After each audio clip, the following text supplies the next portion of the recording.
Well, as Phil will tell you, there's only one true way to find out what's buried under here, and that's by digging.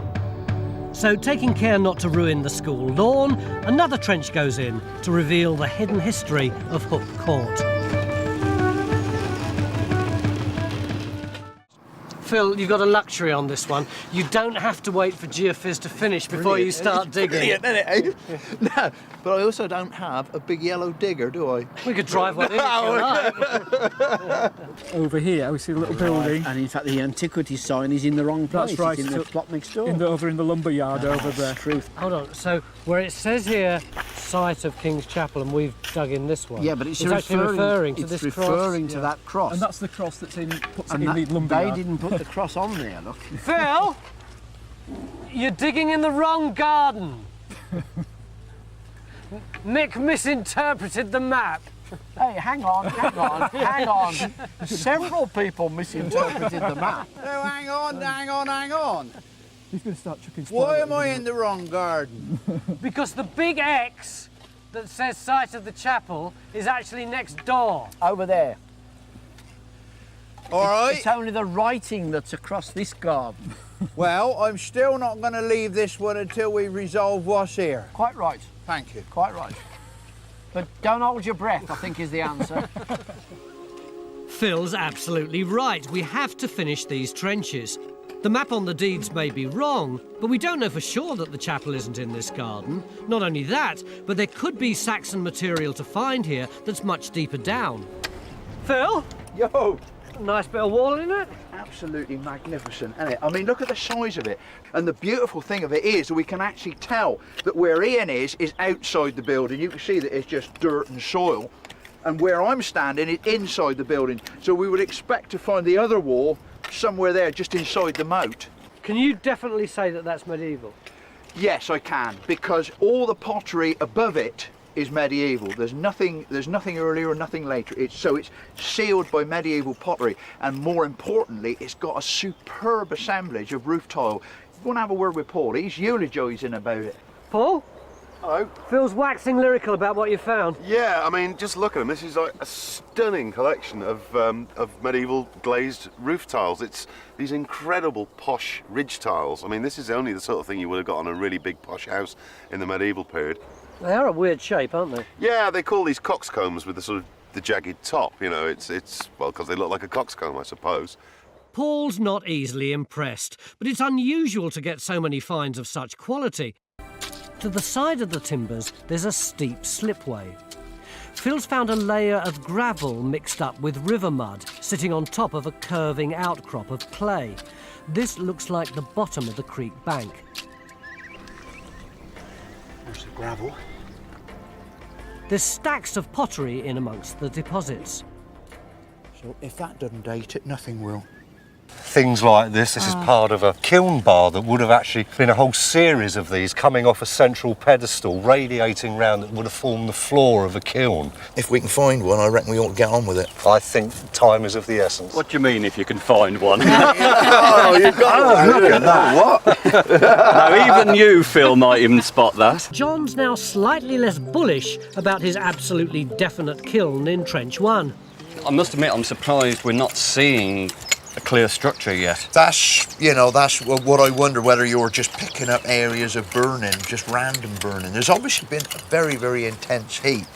I think the signal is so strong here that there was undoubtedly a kiln at this point. So could it be possible that the kiln has totally gone and what we're looking at is the clay underneath that has been heavily burned? It's possible, yeah. Be disappointing.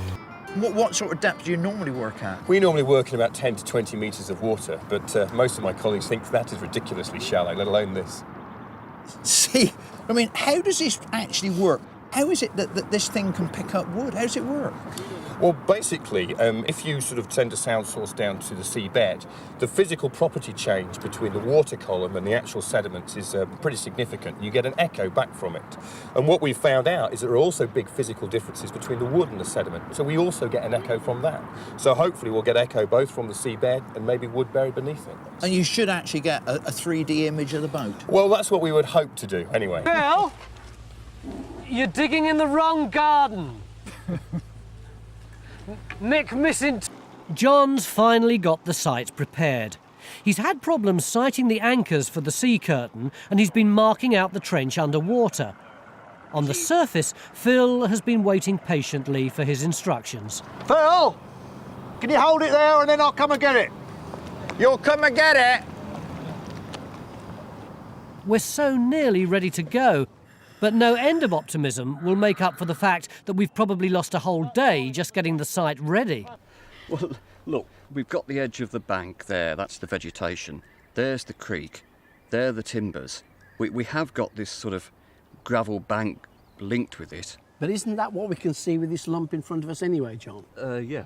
Right. So all your wading around hasn't really come to much fruition? Not a lot. What do you reckon it is? I still think it's something just like a fish trap.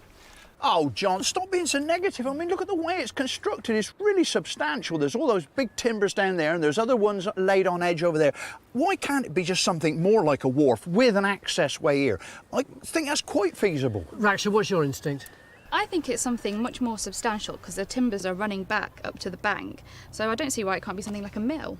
Do you buy a mill? Yeah, it could be. It could be, or it could be a revetment for the side of the river. There's all sorts of Well, possibilities. either way, arguing about it now isn't actually going to resolve it. I'll tell you where we're going to put the trench. We're going to pull the muck away from the timbers in front there to see what the construction is. Then we're going to see whether or not those timbers do extend into the bank, as Raksha thinks they might do. And then also we'll see the construction of the causeway as well. He's telling you what to do. You're the boss. No, but he's right. That's the way we've got to dig it, because we've got to work with the tide here. We've got to work low down until we're driven off by the rising water. I mean, that's what you seem to have forgotten. We haven't got 3 days. We've only got 3 tides. But low tide's at midday, Phil. Oh, look, Tony, but by halfway through the afternoon, it's going to be halfway up, which is actually going to cover the base of our stakes. So we've got a fish trap or a revetment or a quay or a mill, and we've got just 3 tides to dig it. That's right. Come on, Raksha, let's get at it. The history of this place is rather vague. After the legendary martyrdom of St. Osyth in the 7th century, the first record we have is Doomsday, which tells us that 70 souls were living here by 1086. In 1121, work began on a huge priory dedicated to St. Osyth, and it's likely a medieval town would have sprung up around.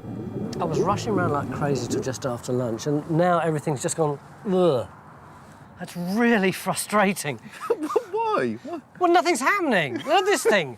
It took them hours to blow this up, and it's just been sitting in the water forever. Well, look, no, I mean, I disagree with you. I mean, I know it's disappointing. I want to go and see this boat, don't get me wrong. I mean, it looks like at least I've got my feet in the water. But, I mean, look, this is a difficult exercise. A lot of it is experimental. That has never been tried before. So, I mean, we've got to get it out there, we've got to test it, and we can't run it until we've done all this. So far, all of our trenches have been put in without any real target from Geophys. And now that we've got something solid to go for, Phil's keen to get the first trench started. It's very, very compacted, Right. and very, very broken limestone. But I just wonder whether this could be the wall line that John has picked up. Is this where... Could it be? Of course it is. It looks a bit more obvious on your geophysics than this, though, John. It looks a bit more obvious on the geophysics than that. Believe the geophysics. You didn't tell me that it was specifically a wall. You said there was a large anomaly there. No, there's a wall coming through diagonally. Oh. And then you've got a sort of tower, gate, double-storey building here. Why am I bothering to dig it, John? I don't know. In this first trench, it's always so important. I reckon you learn more from that first trench than you do all the other ones you put through. It gives you that first impression of the site. The tide's beginning to slow down now, and that means optimum visibility. John, you're wet. I'm wet. I had what they call a wet dip. Phil's been put on standby, and he's really excited. Is it all right? We're nice and productive now. And how's the skirt doing? Well, the tide's still too high for that to be operating. That's still about a metre above the seabed. So we're just operating down on the seabed below that at the moment. But so, is the excavation going up to according to plan? Is Yep. it is just Yep. it's plain sailing now, is We've it? gone down this much already. Yeah. Yeah. So what's the plan? Why aren't you still in there? I've just come up to change hats. And then you're going back down. I'll borrow this one. Permission denied. And Phil's already thinking bigger. Francis, is there any sense in widening out a bit? We're just running along the bloody edge of the wall. Put an extension Take out a bit more of that, so let's see where the wall really is. Did listen to my words of fine counsel. Not often you take notice of anything I say, but... All right, Phil, well done. Yeah, so you've got quite a nice surface there for you to go to work on. Phil's flint tools are as precious to him as a jar of ale, and now's his chance to try them out. It is an excellent tool. See? His scraper does a good job on the charred wood, but he's also made a Stone Age chisel, which he's been dying to put to the test. So this really is groundbreaking stuff, because I've never used one of these before. And this works like a dream, this, doesn't it? You can actually get in amongst it. I mean, I think if you were really using a wood with a nice grain on it, it would split out so easily. It would. I mean, you're getting such a nice finish bit there, though. Maisie likes it. It's fantastic. Oh, yeah. Convert. Chisels. God, I wish I could spend longer, but I can't. I've got to get back. Okay. But just carry on the experiment. Yeah, okay. There you are, James. A hard act to follow. Ready for tea? That is just so amazing. I mean, they are works of art. And I mean, the texture of that wood down there is magnificent. Yeah, that effect is exactly the same as we saw in those original drawings of the Neolithic ones. You must feel very, very chuffed with it. Yeah, I'm really pleased. It's brilliant. If you had to really list the sort of things that you've learnt from it, what would they be? Well, we understand much better now why they used these coppiced lumps, and I think if we had to go back to the wood and get more, we'd choose slightly differently. We know more about them now. And you've even prepared a feast. Is this all genuine Neolithic? We've got evidence for all this, the nuts, the berries, the sort of yogurty, cheesy things, lovely Neolithic herbs. What's this? Honey. Ooh. I'll dip that in there. Yeah, very good. I could get attached to those. Absolutely. No bevy, I suppose. Well, we do actually have some cider, some fermented apple juice. So why isn't it out? James hasn't made the wooden beaker yet. I could drink it out of the bottle. Much like a blackberry. Phil's perseverance has been rewarded with an important last-minute find. Well, what have you got? Wow, what have I got? Gordon Bennett. Where did this come from? Oh, that's down in the bottom of the ditch there. This is the best bone we've had yet. Do you know what this is? Well, no, I wouldn't ask you if I did. No, you wouldn't. This is an orox. What? Wild cattle. It's the only one we've seen so far. This is incredible. This is a distal fit. It goes right there in me. It's about 4 times as big. This has never been domesticated. This is a wild animal through and through. How frequently do they turn up on Corvette enclosures? Not very often, let's put it that way. It's a nice thing to find. It's very special. Well, you see, you're kind of saying how important it is. The place where we found it is special. Why is that? Because it's right at the bottom of the ditch. It's right in the middle between the two ends. This did not happen by accident. This has been put here quite deliberately.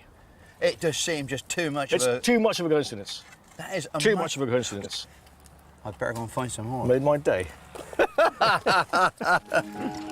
And Phil's triumphed with more evidence of this transitional time, with a structure to show off. Yesterday evening, the only tangible archaeology we'd got was stains in the ground, except in the pub. To much hilarity, it has to be said, Phil alleged that he'd got a wall, and the evidence for his wall was 3 manky stones. Have you still got a wall? Totally vindicated, Tony. Absolutely. Those 3 manky stones that you described them as, look, this is what they are. Look, there they are, going through there. And the edge of the trench, as we saw it, came across there. Now, we've subsequently pushed that back, And look, we've got one stone there, we've got another stone there, but we've also got an inside edge to the wall as well, which is coming around there.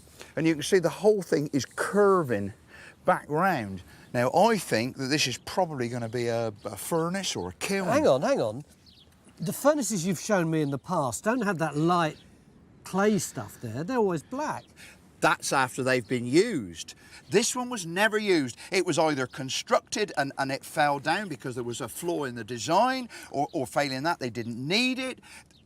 Maybe it just collapsed, maybe it was just unstable. But the thing is, this has never been fired. This is what they would have looked like when they were built. Phil himself has found a quiet spot and is now in his own personal heaven. What's happened to you then? You've been sent into exile? Not at all. I've just been playing. I've just been getting so much hassle from everybody up on site about stone tools. I keep talking about these stone tools, I keep eulogising about them, and they keep wanting to ask me all about them. So I'll tell you what I've done.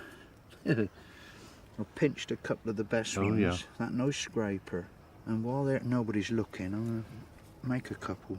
There you go. That wood. Yes, that's not far off, is it? That would have been the right blank, you see. Yeah.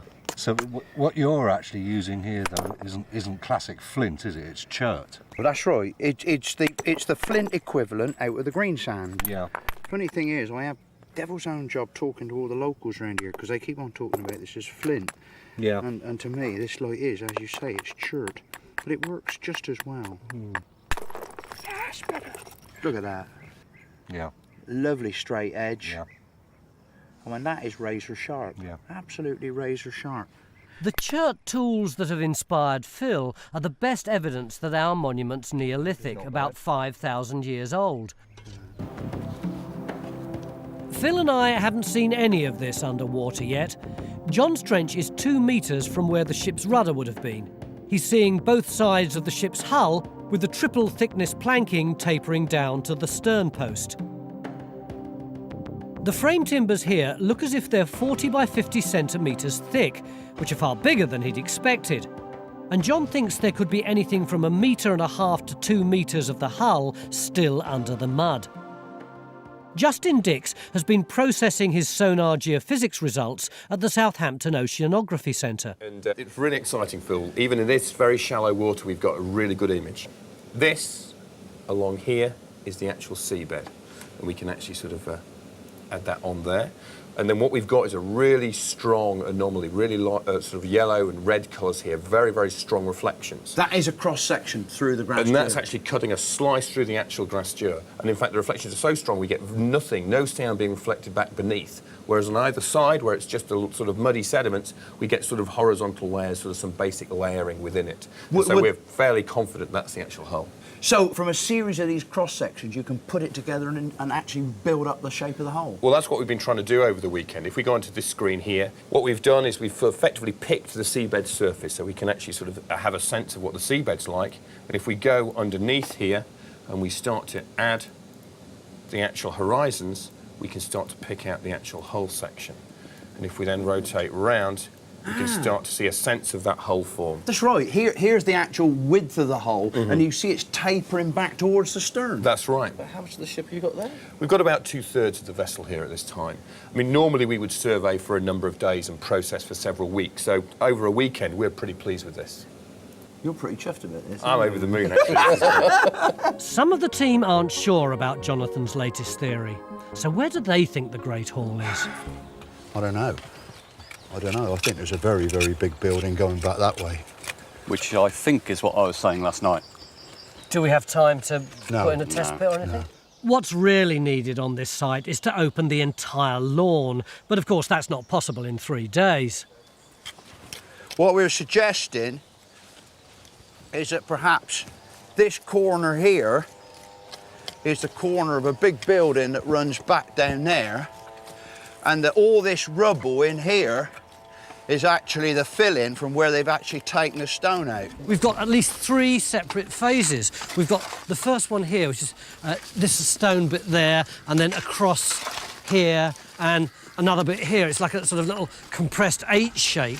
That's the earliest. Then we've got this wall here, a little bit of it by where Phil is, and then that long bit there. Cutting through it, we've got this thing here, which is really odd because it's curved. And actually we've got a fourth phase too, haven't we? Because we've got this early stuff at the bottom. That's right, that stuff there could actually be earlier than our stones. That could be a timber phase, 12th century.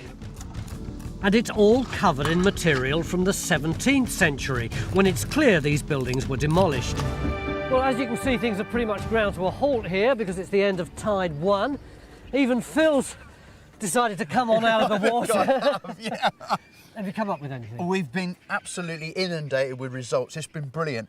I mean, we're stood along here now. All this is covered in water. But what you saw this morning was this L-shaped of timbers coming round there. And our causeway, which is all this muck in front of us, is actually along there. Well, what we've actually been able to find is that the causeway is supported by this revetment, which is wattle lined. And then along here, we've actually got this artificial cut. Now, I reckon that is pointing towards a wharf. Hey, up, haven't you got a trench to go to? I'm not going to walk past this. What? I mean, it's just beautiful. Look at the quality of the craftsmanship. Look, every flint of that has been shaped up, squared, and then laid. Look, barely get your thumbnail in there. Absolutely magnificent. Craftsmanship, Tony, craftsmanship, that's what that is. As the vicar predicted, we found Victorian rubble, but we've still got to go 500 years further back. Down on the creek, the second tide is on the way out.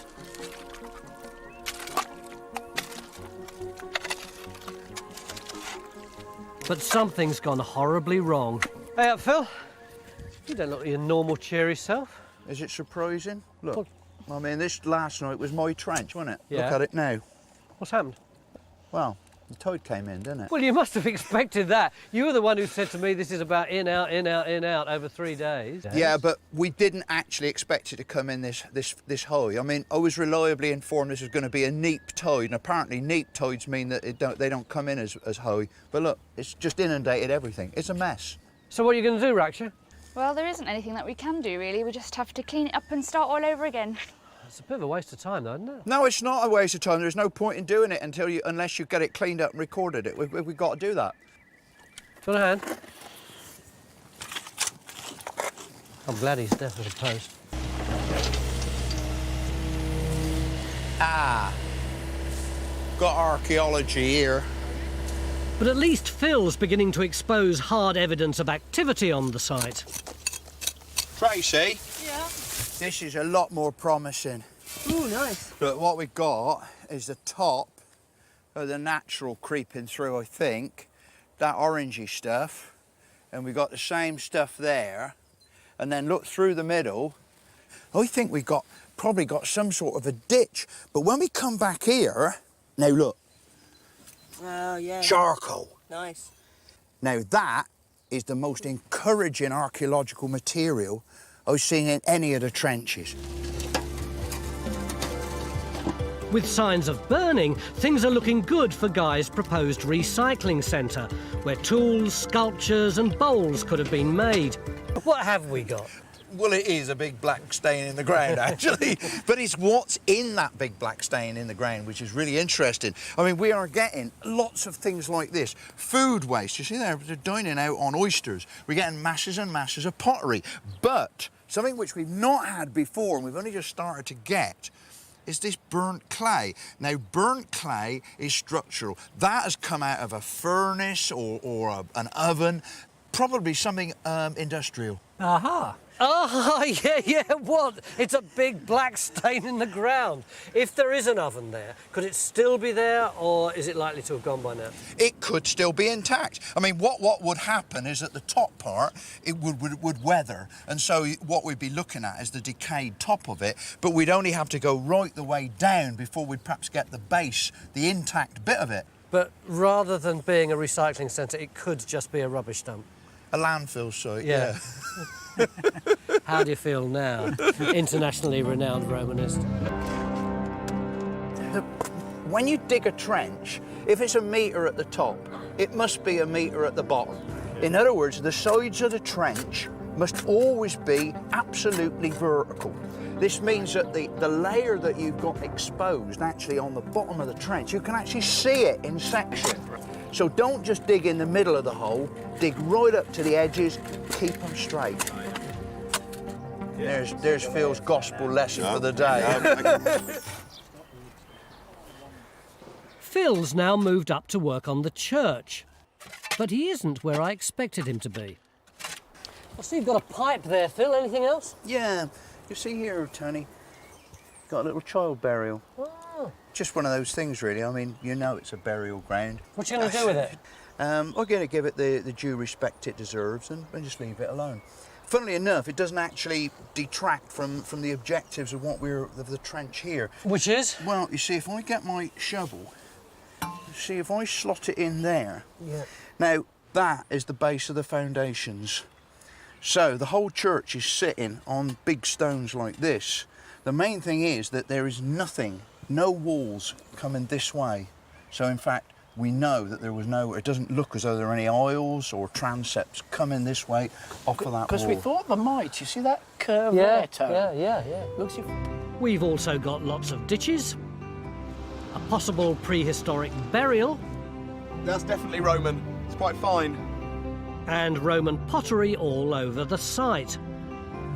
But what people were doing in this rural Roman settlement still eludes us. Oh, there's a big old sherd. Nice bit of greyware.